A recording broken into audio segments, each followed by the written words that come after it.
Мале, той тръгна и да извика. Малко зорно нещо извика, ама... Тежи му тунинга за това. Много му тюнинга му дойде.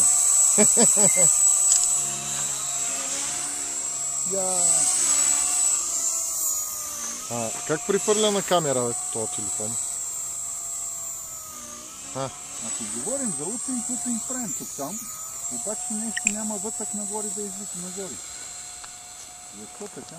Тия перки явно стъпките са съвсем други, тия червените перки. Оригиналните беше значително по-добре. Трябва да го обърнем малко по гръб. Той лети и по гръб. Може колкото да странно и по гръб.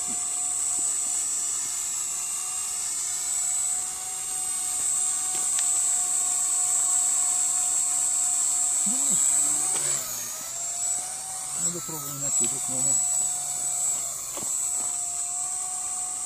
Не, ако така ще се смеем, няма пак да го обърна по гръб, че гърба ми не е добре.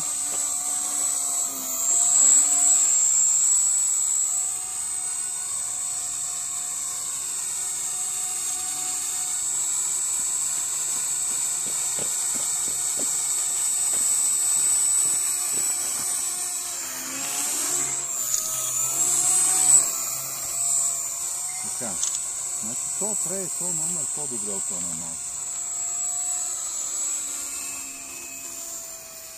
Батлива телефона, защо го отпата? Както се велиха. Значи Венци, метал опашката му е значително по-устойчива според мен. Тя е с кардан беше това. Да. Нали за нещо такова говорим. Това беше направо назад. Точно за такова, да. Точно за такова. Не, това за да не е бъде. Но истината е, че тюнингован ли си? Интересно, помниш ли как му се въртеше? Някакъв странен звук има, ще кажеш, че лагер нещо, аз не мога да разбера. Помниш ли, че му вибрираше опашката? А сега с тюнинга няма тази вибрация. Някой чувствително. Ти така правиш? Да. Идей, махни се, Езо.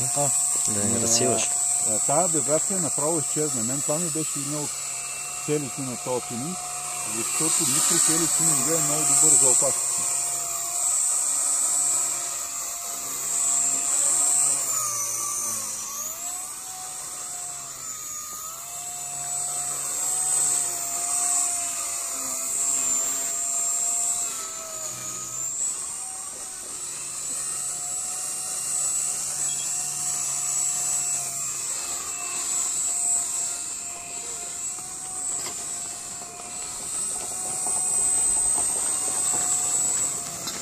Мисля, че тюнингован е по-добър от оригинала при всички случаи. Само може би трябва да си върна другите перки отгоре. Те много не искат да работят перки тогава. Ще ги пробваш, бе? Да. Просто не трябва да сменя перки. Не ги ли носиш? Не. Доволни си.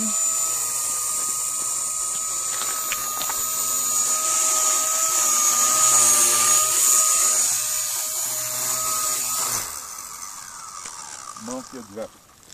Някой зъбно колело